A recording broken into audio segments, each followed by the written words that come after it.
If you know me, you'll know that I am a big Harry Potter fan, including the Fantastic Beasts. But did you know that when J.K. Rowling was writing the books, she also intentionally included Christian themes and biblical references throughout the series? And that's what I want to talk to you all about today while I'm doing the Forbidden Forest experience in Brisbane.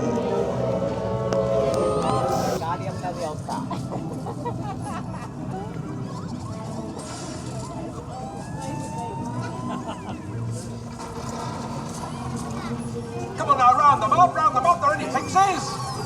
Pesky, pixie, pest, adobe!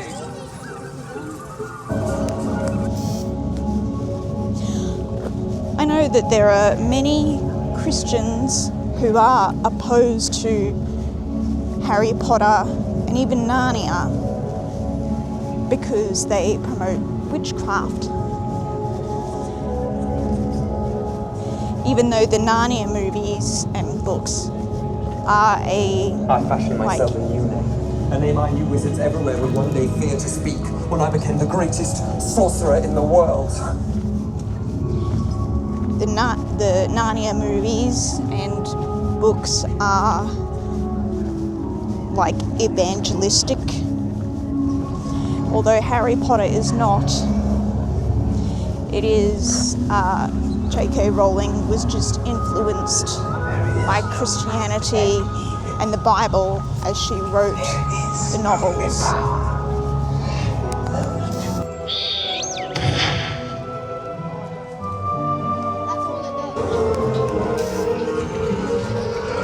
In Harry Potter and the Deathly Hallows, when Harry and Hermione are visiting his parents' graves at Godric Hollow, Like spiders. they come across the Dumbledore family grave, and its tombstone reads, "Where your treasure is, there will your heart be also."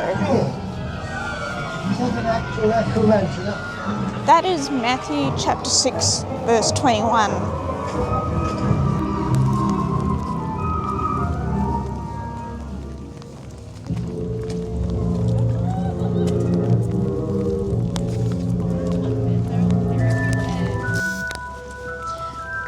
And then when they come to Harry's parents' grave, they read their tombstone inscription, and it says, "The last enemy that shall be destroyed is death." That is 1 Corinthians 15:26.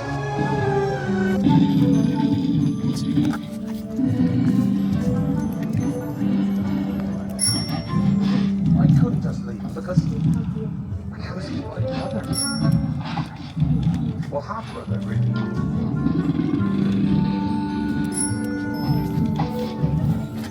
I also wanted to talk about the role of snakes in Harry Potter and in the Bible. The House of Slytherin is portrayed as like the evil house. Nearly everyone who is sorted into it is portrayed as cunning, because that is the value that Slytherin, the House of Slytherin, that's one of the values that they value in a student, like cunning, sort of like devious, those kind of characters. Voldemort, the main villain, is a Slytherin, and the mascot for Slytherin is a serpent or a snake. And serpents and snakes don't have a good reputation in Harry Potter.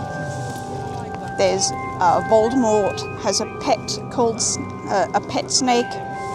The mascot that you can also there's also a basilisk, which is a giant snake. Anyway, in Genesis 3 in the Bible, the serpent is more cunning and crafty than any of the other animals that can be found in the garden. And so I think J.K. Rowling wanted to use the serpent as, yeah, the mascot for an evil house.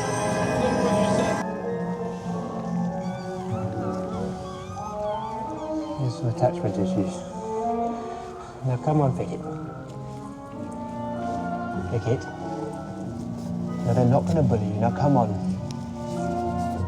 Picket. All right.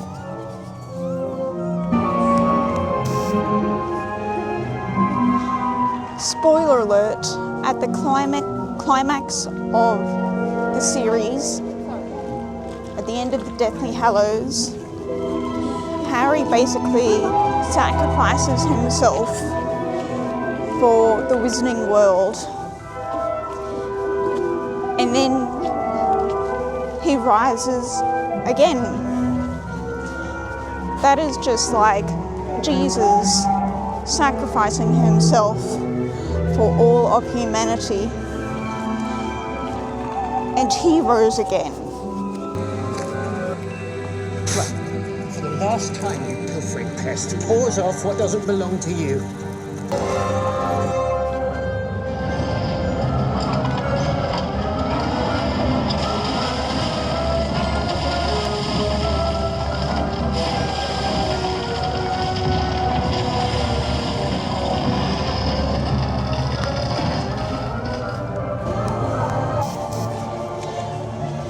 I'm sure that there are many other Christian references or biblical references in the Harry Potter franchise.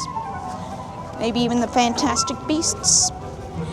But yeah, I don't know for sure. Some of it might be guesswork. If anybody knows any, please let me know in the comments. But that's all for this video. I hope you found it informative and you enjoyed it. Bye.